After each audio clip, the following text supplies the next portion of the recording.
오늘 하나님에게 주시는 말씀 마가복음 1장 35절 한 절 말씀인데 같이 보도록 하겠습니다. 마가복음 1장 35절 우리 같이 읽습니다. 시작. 아주 이른 새벽에 예수께서 일어나서 외딴 곳으로 나가셔서 거기에서 기도하고 계셨다. 아멘. 신앙생활에 여러 가지 중요한 것들이 있겠지만 여러분들에게 만약에 신앙생활에서 가장 중요한 것 한 가지나 두 가지를 꼽으라 그러면 어떤 대답들을 하시겠습니까? 어떤 사람은 신앙생활에 전도가 중요합니다. 예배가 중요합니다. 수많은 얘기들 할 수 있겠지만 이렇게 많은 사람들이 공통적으로 겹치게 대답하는 이런 공통분 두 가지를 꼽으라면 아마도 말씀과 또한 기도 생활이라고 대답하는 그 대답이 가장 많지 않을까 그런 생각을 해봅니다. 하나님의 말씀을 가까이 하고 읽고 또 늘 묵상하며 그 말씀의 교훈을 따라 사는 삶이 정말 중요합니다. 그리고 또 한 가지 이 기도 아무리 강조해도 지나치지 않을 만큼 중요한 것이 바로 우리의 기도의 삶이다라는 것 아마 여러분 모두가 동의하실 것입니다. 그래서 오늘 말씀을 통해서 우리의 신앙생활 특별히 우리의 기도의 삶, 기도의 생활에 대해서 스스로가 한번 진단해보는 그런 시간이 될 수 있기를 바랍니다.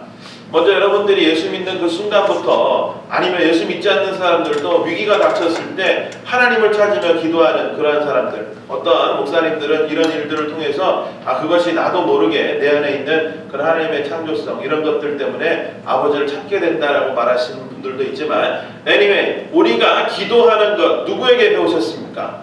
여러분 스스로에게 한번 물어보세요. 내가 기도하는 것을 내 기도의 삶, 기도의 생활을 누구에게 배웠는가?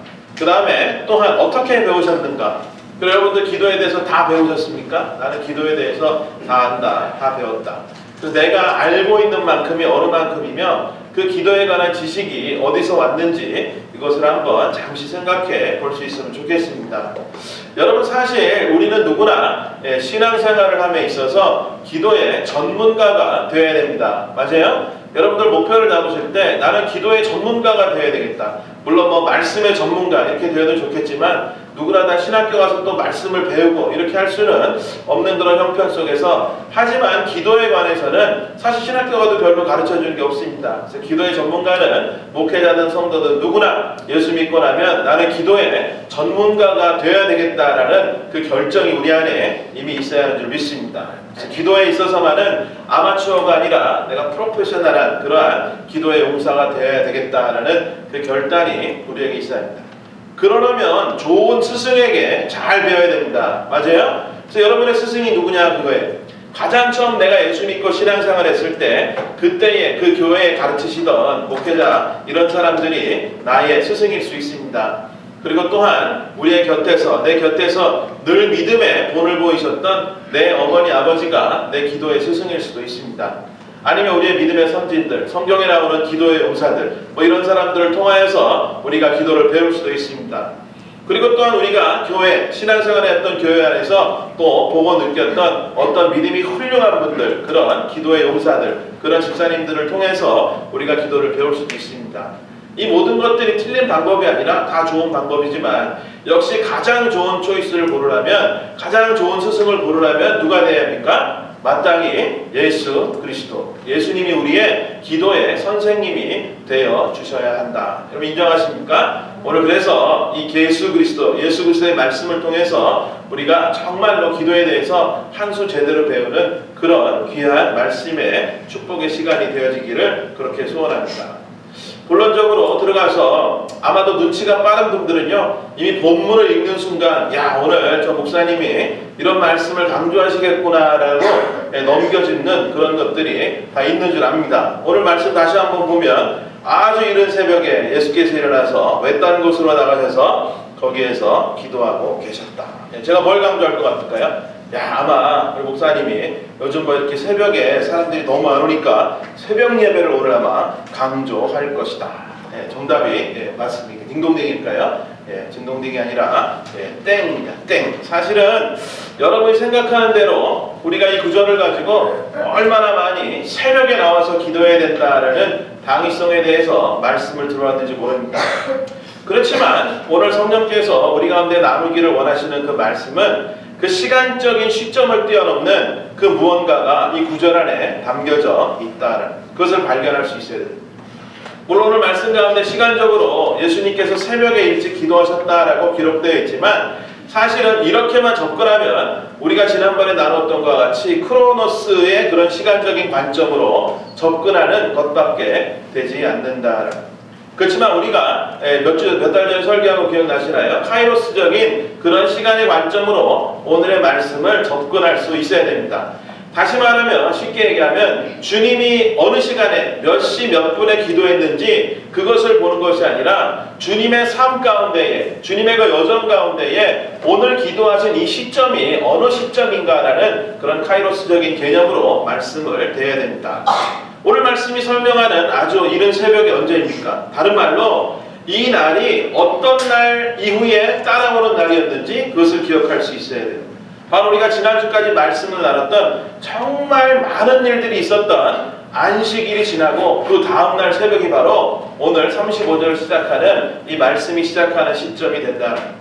여러분 기억하십니까? 마가복음 우리가 1장을 지금까지 몇 달간 진행해 오면서 이 한 날에 일어난 수많은 일들을 우리가 같이 나눴습니다. 예수님께서 회당에 가셔서 하나님의 말씀을 선포하시고 또한 그리고 그 자리에 있던 귀신 들린 자를 축사하셔서 귀신을 쫓아내시고 그 사람을 치유하시고 또한 장소를 옮겨서 베드로의 장모의 집에 가서 베드로의 그 장모의 열병을 치유하셨던 그 일을 기억합니다. 그리고 나서 지난주 말씀이 어떤 내용이었습니까? 안식일 해가 질 무렵에 많은 수많은 온 동네에 있는 그 병자들과 귀신 들린 자들이 왔을 때 주님께서 거절치 않으시고 그 모든 사람들을 치유하시고 회복시키신 그 사역이 있었던 그날 밤, 그날 그리고 나서 다음 새벽이 오늘 말씀의 새벽이 되어집니다. 그리고 또한 이 새벽이 지나가면 다음 주에 말씀을 나누겠지만 어떤 일이 일어납니까? 제자들이 찾아와서 예수님과 함께 다시 사역지로 이동하면서 다른 마을에서 복음을 증거하시며 또 회복시키시는 사역을 하시는 주님의 그 사역이 담겨있는 그때가 바로 오늘의 이 시점입니다. 다시 말하면 주님이 기도하신 이 시점은 예수 그리스도의 사역과 사역의 그 사이에서 하셨던 시간, 그것이 중요한 것이지 새벽에 했느냐, 밥 먹기 전에 했느냐, 식후에 했느냐, 뭐 저녁에 했느냐, 잠자기 전에 했느냐, 이거 중요한 거 아니에요. 그래서 예수 그리스도가 정말로 이 사역 가운데에 기도하셨음을 우리가 기억한다면 다시 말해서 예수 그리스도가 우리 주님의 사역과 기도를 떼어놓을 수 있을까요? 없을까요? 예, 없다. 이게 오늘 결론입니다. 예수 그리스도의 그 구원의 사역에 있어서 기도하셨던 주님의 삶과 사역하셨던 주님의 모습을 떼놓고 볼 수가 없다라는 것입니다. 사실 오늘 기도의 장면이 마가복음에 처음 등장하는 주님의 기도의 장면 아닙니다. 어느 말씀에 기록되어 있습니까? 사역을 시작하시기 전에 우리 12절 말씀에도 성령이 예수님을 광야로 보내셨다. 그리고 그곳에서 40일간을 홀로 지내게 하셨다라고 우리가 몇 주 전 말씀을 통하여서 은혜를 나눈 적이 있습니다. 성령은 기도하셨다라고 기록하고 있지 않지만 우리는 이 시간을 주님께서 금식하시면서 기도한 하나님과 기도하러 나아갔던 시간이라는 것을 너무나 잘 알고 있습니다. 다시 말하면 정리해 봅시다. 주님의 공생의 사역이 시작하는 그 시점에 무엇으로 시작했다고요? 기도하심으로 주님이 사역을 시작했다. 그리고 나서 주님의 마지막 사역은 어떻습니까? 오늘 기도하는 장면 사역 중간중간에 계속 기도하셨지만 주님의 마지막 사역 역시 기도로 끝을 맺습니다. 우리가 잘 아는 예수 그리스도의 기도 마지막 부분에 하신 기도가 뭐가 있을까요? 겟세마네의 기도. 그때의 내용을 기억하십니까? 십자가를 앞에 놓고 주님께서 정말 땀방울이 핏방울이 될 때까지 간절히 기도하시면서 그렇지만 하나님 앞에 구한 것 내 뜻대로 하지 마옵시고 아버지의 뜻대로 해달라는 기도를 주님께서 드리시게 됩니다. 그리고 십자가에서조차 기도하시기를 멈추지 않습니다. 나의 하나님 어찌하여 나를 버리시나이까 라고 말씀하셨지만 다 이루었다고 말씀하시고 이어서 내 영혼을 아버지의 손에 부탁합니다라는 이 아름다운 기도로 주님의 이 땅에서의 인생의 그 삶을 마감하는 그 주님의 모습을 우리는 기억할 수 있습니다.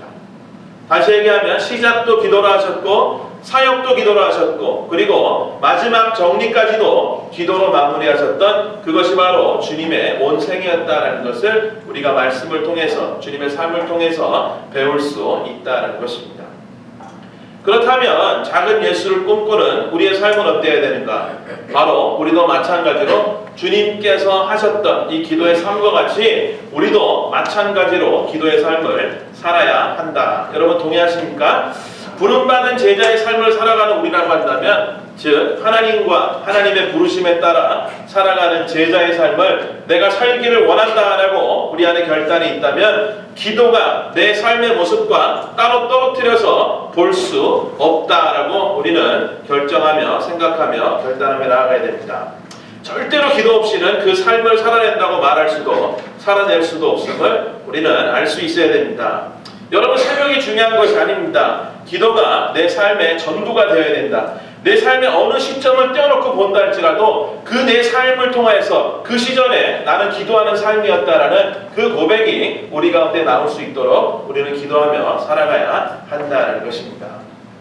여러분, 두 번째로 주님께서 하나님 앞에 기도하셨는데 무엇을 놓고 기도하셨는가를 우리는 배울 수 있어야 됩니다. 결론부터 말하자면 주님께서는 자기가 원하는 그 어떤 것을 구하시는 그 기도로 하나님 앞에 나아간 적이 단 한 번도 없다라는 것, 그것을 우리가 알아야 됩니다. 40일을 광야에서 머무시며 기도하시는 동안에 주님이 하나님 아버지께 무언가를 구하셨다라고 기록된 것이 있습니까? 하나도 없다라는 것. 그러면 주님은 오늘 기도를 통해 어떤 시간을 가지신 것이었을까? 이것을 한마디로 얘기하면 구하는 시간이 아니었고 하나님과의 깊은 교제하는 그 교제의 시간을 가지셨음을 알 수 있습니다.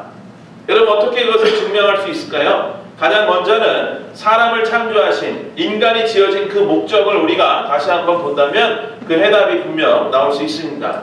창세기 1장 26절 이렇게 기록합니다. 하나님이 말씀하시기를 우리가 우리의 형상을 따라서 우리의 모양대로 사람을 만들자. 그리고 그가 바다의 고기와 군중의 새와 땅 위에 사는 온갖 들짐승과 땅 위를 기어다니는 모든 길짐승을 다스리게 하자 하시고, 하나님이 당신의 형상대로 사람을 창조하셨으니 곧 하나님의 형상대로 사람을 창조하셨다. 하나님이 그들을 남자와 여자로 창조하셨다. 여러분이 창세기 1장의 말씀이 무엇을 뜻합니까? 하나님께서 우리 사람을 아무렇게나 창조하지 않으셨다는 거예요. 엄청난 계획 가운데 창조하셨는데 그 계획의 가장 중심이 되는 단어가 뭐예요? 하나님의 형상, 자기의 형상대로 사람을 창조하셨다는 거예요. 이게 무슨 말이에요? 사람을 만약에 짐승이나 동물같이 이렇게 창조했다면 우리가 마치 그 동물들과 대화할 수 없는 것과 같이 하나님과 우리와의 사이에 교제할 수 있는 이런 능력이 우리는 소유할 수 없다는 거예요. 그렇지만 하나님의 형상대로 우리를 지으셨음은 우리가 하나님과, 다시 얘기하면 하나님께서 우리와 뭐하기 위해서 교제하고 소통하시기를 원하셨기 때문에 우리를 하나님의 형상대로 창조하셨다라는 것을 우리 말씀을 통해 알 수 있습니다. 그러나 무엇이 우리를 갈라놓습니까? 에덴 동산에서는 정말 하나님과 아담과의 친밀한 관계가 있었지만 무엇이 들어오므로? 죄가 들어옴으로 말미암아 하나님과 우리와의 이 친밀한 교제가 끊어지게 됐다. 그러니까 여러분, 죄가 가장 우리를 불행하게 만든 것이 뭡니까? 죄가 가장 우리를 불행하게 만든 것, 뭐 병이 걸리고 죽고 뭐 이런 얘기를 할 수 있겠지만 사실은 우리를 가장 불행하게 만들어버린 것은 하나님과의 그 친밀함, 아무것도 방해할 수 없었던 하나님과 우리의 그 친밀함에서 멀어지게 만들었다라는 것이 죄가, 사탄이 우리에게 가져다준 가장 안 좋은 면이다라는, 하나님과의 교제를 이 죄가 완전히 단절시켜 버렸습니다. 여러분, 그 단절이 언제까지 이어집니까? 오늘날까지 이어집니다. 그렇기 때문에 물론 예수님께서 이 땅에 오셨던 2000년 전 그 시대까지도 이 단절이 이루어졌다는 거예요. 그렇기 때문에 주님께서 이 땅에 오셔서 하나님과 친밀함을 누리며 살아가기를 주님께서도 힘드셨다는 거예요. 예수님의 예를 한번 봅시다. 앞선 40일간의 기도, 오늘의 기도, 공통점 두 가지가 있어요. 뭘까요? 광야에서 기도하셨던 것, 또 오늘 말씀에 나오는 주님의 기도, 공통점 두 가지. 뭐예요? 바로 첫 번째로는 외딴 곳에서 기도하셨다라는 것, 그리고 두 번째로는 홀로 기도하셨다라는 이 두 가지 공통점이 있습니다. 그래서 더 쉽게 이해하려면 영어로 보면 더 좋습니다. NIV 성경에 이렇게 기록되어 있습니다. Very early in the morning, while it was still dark, Jesus got up, left the house, and went off to 뭐라 그래요? Solitary place. 고독한 장소에 where he prayed. 거기서 기도하셨다. 그래서 집에서 떨어진 곳, 외딴 곳에서 홀로 기도하셨다라고 성경 기록하고 있습니다. 여러분 잘 생각해 보세요. 하나님이셨던 예수님, 주님이셨는데 하지만 이 땅에서 주님께서도 완전한 사람의 성정을 가지고 살아가셨다는 거예요. 우리와 같은 육신을 입고 우리가 방해받는 그 모든 것들도 주님은 방해받으면서 살아가셨다는 거예요. 뭐 때문에? 뭐 때문에? 당시 인간이 겪는 그 모든 같은 어려움을 주님께서도 겪으셨다는 것입니다. 먹고 사셔야 했고요. 또 사람들을 상대하며 그 관계 가운데 어려움도 겪으셔야 했고 배신도 당하시며 살아야 됐고 수많은 예상치 못한 순간들을 맞이하며 살았던 분이 바로 우리 주님의 삶이었습니다. 그렇기 때문에 주님에게 있어서도 하나님과 친밀하게 교제하는 그 시간이 따로 정해진 시간이 있지 않을 때는 주님도 하나님과의 그 친밀함 속으로 들어가기에 너무나도 힘든 환경 속에 살아가고 계셨다는 것을 알 수 있습니다. 그래서 주님께서 택하신 것이 뭐예요? 주로 새벽에 이미 세상의 모든 것들이 잠잠해진 시간이지만 그럼에도 불구하고 그 새벽을 택하시고 아무도 없는 광야로 나가셔서 집에서 가까운 사람들로부터 떨어져 있는 그 장소를 택하셔서 주님께서 기도하셨다는 이유가 뭐예요? 그 모든 시끄러운 것, 죄악의 속에서 모든 혼돈 가운데서 벗어나서 하나님과 단둘이 친밀한 교제 가운데에 있게 하기 위해서 주님께서 이런 선택을 하셨다는 것입니다. 여러분 한 가지 아비아스하게 깨달아지는 게 있지 않습니까? 죄가 없으신 주님께서도 하나님께 친밀함으로 나아가기 위해서 이런 노력을 하셨다면 죄가 있으신 저와 여러분 더 노력하며 이런 시간들을 만들어 나아가야 한다는 사실입니다. 여러분 내가 죄가 있을 때에 하나님과 친밀한 가운데 들어가지 못하는 것은요 너무나도 당연해요. 맞아요? 그것이 우리가 하나님과의 친밀한 가운데 나아가지 못하는 큰 이유 중에 하나이지만 사실은요 내가 죄를 짓지 않고 있는 내가 정말로 고고하게 선하게 살고 있는 그 가운데서도 세상은요 우리를 하나님과 만나는 그 기쁨 가운데 들어가도록 그냥 내버려 두지 않습니다. 하나님께 집중할 수 없는 세상 속에 우리가 살고 있다는 거예요. 내가 죄를 짓지 않지만 수많은 사람들이 죄를 짓는 그리고 이 죄가 죄라고 말하지도 않는 세상 사람들이 당연하다고 여기는 이런 정말 엄청나게 혼돈 속에 우리가 살아가고 있다는 것입니다. 그래서 우리가 정말로 우리를 현혹하는 이 상황들이 펼쳐지는 이 상황 속에서 하나님과의 친밀한 관계로 들어가도록 누가 결정한다? 내가 결정하고 결단하고 나아갈 때 하나님과의 그 교제를 이뤄낼 수 있다는 것입니다. 뉴스를 봐도 그렇고 신문을 봐도 그렇고 온갖 사건, 사고의 소식들, 음란한 문화, 어이없는 이야기들, 시끄러운 이야기들, 싸움이 헐뜯고 죽이고 죽고 지금의 이 세상 속에서 하나님께 친밀함으로 나아가기란 정말 너무나 어렵다는 이것을 우리가 먼저 받아들일 수 있어야 됩니다. 그렇다면 여러분이 정해놓은 고요한 시간은 언제입니까? 여러분이 정해놓은 고요한 시간, 외딴 장소, 그것이 어디에 있습니까? 여러분이 이 두 가지 질문에 선뜻 내가 대답하지 못한다면 오늘 아침에 결정할 수 있기를 바랍니다. 하나님과의 친밀한 교제를 위해서 내가 기도의 시간과 그 장소를 내가 정하고야 말겠다라는 그 결단이 우리 안에 있어야 하는 줄 믿습니다.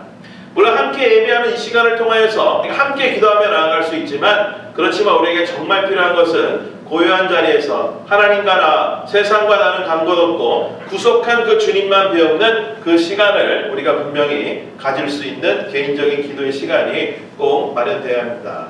여러분 그렇습니다. 원하는 것, 구하는 기도가 전혀 필요치 않은 것은 아니지만 그것이 결코 기도의 다가 아니다. 그리고 가장 중요한 것이 뭐라고요?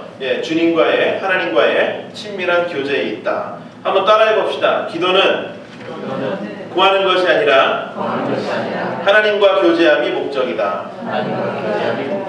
잊지 않을 수 있기를 바랍니다. 우리 마지막으로 하나님과의 교제를 통하여서 주님께서는 무엇을 깨닫게 되셨는가라는 그것을 한번 생각해 보면 좋겠습니다.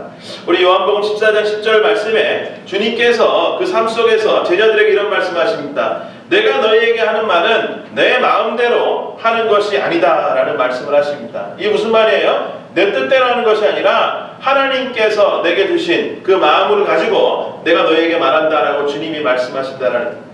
그렇다면 하나님과의 교제를 통하여서 하나님께서는 예수님께도 사람들에게 할 말을 집어넣어 주셨다라고 우리는 생각할 수 있습니다. 그래서 이 친밀한 교제를 통해서 우리가 얻게 되는 유익이 뭐예요? 바로 하나님의 마음을 조금씩 알아갈 수 있게 된다. 여러분, 기도하는 사람들이 공히 얘기합니다. 하나님이 어떤 마음이 깨달아집니까? 하나님이 어떤 마음? 하나님께서 나를 얼마나 사랑하시는지 그 사랑이 가장 먼저 깨달아집니다. 이것이 바로 기도하는 자들, 하나님과 친밀한 교제 가운데 나아가는 자들이 누리는 가장 큰 축복인 줄 믿습니다. 그러면서 시간이 점점 지나가면 그것에만 그치지 않고 내가 하나님 아버지의 마음에 점점 더 관심이 갖게 되는 거예요. 하나님 나를 사랑하시는 것, 그거 내가 너무 감사한데 또 무엇을 원하십니까? 라고 나의 간구를 엿줍는 것이 아니라 하나님이 내게 원하시는 것을 물어보는 그런 신앙의 놀라운 기도의 단계로 들어가게 됩니다. 그때에 깨달아지는 것이 무엇일까요? 그때에 깨달아지는 것, 예외 없이 바로 한 영혼을 향한 하나님의 마음, 하나님의 긍휼, 그 사랑이 깨달아지는 줄 믿습니다. 그것을 제가 여러분들에게 그냥 제 이야기를 하는 것이 아니라 예수 그리스도의 삶이 이것을 증명한다는 거예요. 주님께서 기도하셨을 때, 그리고 주님께서 기도하시고 난 이후에 어떤 사역들을 하셨는지를 보면 그 결과가 자명하게 나타납니다. 어느 한 번도 한 영혼을 회복시키시고 치유하시는 일과 상관없었던 그런 기도를 들으셨던 적이 한 번도 없다라는 거예요. 여러분, 주님의 사역은 한마디로 잃어버린 자를 찾아 구원하러 오셨다라고 말씀이 기록합니다. 그리고 어렵고 힘들 때마다 기도의 자리로 나아가서 기도하며 아버지의 마음을 다시금 깨닫게 되어진다. 여러분, 다시 일어나서 치유의 현장으로 달리 나가셨던 주님의 순종을 우리는 주님의 기도의 삶을 통하여서 알 수 있게 된다. 기도하면서 무엇을 소망하십니까? 우리 금요일에도 기도에 대해서 나눴는데 정말 내가 참 제자라면, 구원받은 성도라면 내 소원이 이루어지는 그것이 기도의 목적이다라는 것을 넘어서는 한 영혼을 향한 하나님의 마음이 내 마음속에 전이 되는 것, 그것을 소망함이 기도하는 내 자세 가운데 있어야 할 줄로 믿습니다. 나를 통해서도 한 영혼이라도 구원하시고자 하는구나, 이것이 은혜임을 깨닫게 된다는 것입니다. 여러분, 그것이 구원받은 은혜다음으로 우리가 누리게 되는 가장 큰 은혜 중에 하나인 줄 믿으시기 바랍니다. 가장 존귀한 분으로부터 쓰임받는 그 영광, 멋지지 않습니까? 제가 지난주 제 페이스북에 93년도인가 96년도 사진을 하나 찾았는데 세계적인 지휘자 정명훈 씨하고 같이 이제 대기실 앞에서 찍은 사진, 한 무대를 쓴 거는 맞는데요. 제가 거기 자세히 기록하진 않았지만 합창단이 한 60-70명 같이, 그 다음에 정명훈 씨는 오케스트라를, 수원시 교향악단 오케스트라를 이제 객원 지휘할 때 저희는 뒤에 서서 60명 중에 한 명, 정명훈 씨한테 제가 누구냐고 물어보면 알까요? 전혀 모른다 그러겠죠. 누군지 사진을 보여줘도. 그렇지만 제가 이제 이것을 설명해서 올려놓으니까 사람들이 목사님 대단해요, 뭐 어째요, 뭐 이런 얘기들이 나오는 거예요. 왜 대단해요? 내가 대단한 것이 아니라 정명훈 씨가 그렇게 유명한 음악가이기 때문에 그 옆에 서 있는 나도 대단해 보인다. 여러분, 음악하는 사람들에게 이런 어떤 그런 마음들이 있다면 하물며 하나님께 쓰임받는 우리가요, 뭐 큰 교회 다니셨던 분들은 알겠지만 담임 목회자 한 명이 알아줘도요 그렇게 마음이 기쁠 수 없어요. 나는 이런 말 쓰면 안 되지만 나는 목사님의 오른팔이야 왼팔이야, 목사님 나를 얼마나 사랑하는지 몰라, 이것 하나로도요 얼마나 마음이 뛰는지 모르는데 하물며 세상을 말씀으로 창조하신 그 하나님께서 나를 통해 일하신다라는 이 사실이 여러분 기쁘지 않으십니까? 여러분, 이 음성이 내게 들리며 하나님이 정말 나를 통하여서 한 영혼을 구원하고자 너를 택하였다라고 말씀하시는 것을 기도 중에 듣게 되어진다면 이것보다 더 큰 축복이 세상에 없는 줄 그렇게 믿으시기 바랍니다. 여러분, 이 모든 영광이 무엇을 통해 일어난다고요? 기도를 통해 누려지게 되는 축복이 된다는 것입니다. 결론적으로는 이렇습니다. 주님께서도 기도하셨다면, 오늘 영어로 제목을 써봤지만 He prayed, 주님께서도 기도하셨다면 나는 무조건 기도해야 됩니다. 아멘. 나의 유익을 위한 간구가 아닌 정말 하나님과의 친밀한 교제를 위해 기도해야 됩니다. 그리고 비로소 하나님의 마음, 한 영혼을 향한 그 마음이 깨달아졌다면 그 영혼을 위해 살아가는 내 삶이 바로 내가 살아가야 하는 마땅한 삶이라는 것이 깨달아져야 한다는 것입니다. 우리 지난 금요일에 하루라도 우리가 버릴 만한 중요하지 않은 날은 없다라는 말씀을 나눴습니다. 기억하십니까? 기도와 증인의 삶도 마찬가지입니다. 다시 한번 부탁드립니다. 여러분, 주일이 가장 열심히 사역하는 날이 되어서는 안 됩니다. 이게 무슨 말인가라고 또 물을지 모르지만 우리가 증인이라면 교회 안에서 증인이 될 수 있습니까? 사실 될 수는 있지만 그게 웃긴 거예요. 왜? 나도 증인이고 너도 증인이고 본 게 똑같고 받은 은혜가 똑같은데 우리끼리 아무리 은혜를 나눠봐야 그게 하나님 앞에 무슨 유익이 되겠냐는, 오히려 가장 사역할 수 없는 날이 안타까운 날, 주일은. 그래서 빨리 우리 예배 바치고 나아가서 내가 살고 있는 그곳에서 주님의 증인으로 살아가겠다라는 가슴 벅찬 감격이, 그 결단이 우리 안에 있어야 한다는 것입니다. 여러분, 내가 있는 곳에서 주님의 사역을 쉬지 않고 감당하리라라는 결단이 내 안에 있습니까? 한 영혼이라도 놓치지 않고 결단하는 귀한 결단이 우리 안에 언제나 있어야 할 줄 믿습니다. 여러분, 교회 개척 처음 하고 나서 얼마 지나지 않아서 우리가 그 오스카 신들러 리스트의 그 영화의 마지막 클립을 좀 이렇게 설교 시간에 본 적이 있어요. 그때 여기 계셨던 분들 계시나요? 기억나시는 분들? 혹시 계세요? 도영이 혹시 봤나? 봤어요? 당신도 보고? 예, 그러면 뭐 거의 성도님들은 우리 이제 초창기 시대였는데, 그때의 그 무비 클립이 다시 한번 생각이 나서 제가 한번 돌려봤어요. 무비 클립을 준비하진 않았지만 그 장면을 제가 다시 한번 보면서 정말 큰 은혜를 받았습니다. 여러분, 그 영화를 보신 분들은 알겠지만 이 오스카 신들러, 이 사람 한 명으로 인해서 1100명이나 되는 유태인이 이제 그 수용소에서 나오게 되어지는, 쉽게 얘기하면 구원을 얻게 되어지는 그러한 놀라운 일을 감당한 사람입니다. 그래서 유태인들이 이제 풀려난, 그 사람 때문에 해방돼 풀려난 유태인들이 모여서 마지막 장면에 이 오스카 신들러에게 반지를 하나 건네줘요. 반지 기억나세요? 반지를 건너주면서 이렇게 얘기합니다. 건네주는 사람이 히브리 말로 탈무드에 있는 글이 이 반지 안에 써 있습니다. 그러면서 하나의 생명을 구하는 자는 세상을 구하는 것이다 라는 그 글귀가 쓰여진 반지를 오스카 신들러에게 전해줍니다. 여러분, 손가락에 딱 끼고 땡큐 뭐 이러면서 감사합니다 라고 얘기했을까요? 예, 그렇지 않았다는 것입니다. 그것을 받아든, 물론 영화이지만 신들러가 한 첫 번째 이야기가 뭐였는지 아세요? 예, 한국말을 번역하자면 좀 더 구할 수 있었어 라고 되뇌입니다. 내가 조금 더, 몇 명 더 사람을 구할 수 있었어 라고 얘기합니다. 그러면서 절규하며 울며 이야기합니다. 내가 돈을 좀 더 벌었더라면, 내가 가진 것이 좀 더 있었더라면 나는 얼마나 돈을 낭비하며 살았는지 몰라. 나는 충분히 그 일을 하지 못했어라며 울부짖습니다. 그리고 나서 누군가가 자기에게 준 차를 쳐다보며 얘기합니다. 이 차를 팔았더라면 10명을 더 구할 수 있었다. 그리고 자신 가슴에 붙어있던 금핀을 빼면서 이 핀이라면 2명을 더 구할 수가 있었어. 아니야, 1명의 영혼이라도 더 구할 수가 있었다라며 울부짖는 장면이 나옵니다. 그러면서 지난번에 제가 귀담아 듣지 못했지만 이런 표현을 합니다. 내가 안 한 거야 라고 말합니다. 내가 못한 거야 라고 말하지 않습니다. 영어 표현으로 I didn't 라고 얘기합니다. 난 I couldn't 라고 얘기하지 않고 있는 것을 듣게 되어집니다. 한 사람이라도 더 구하지 못했던 것, 못한 것이 아니라 안 했다라고 자신을 책망하며 절규하는 그 모습이 그 장면에 담겨져 있었습니다.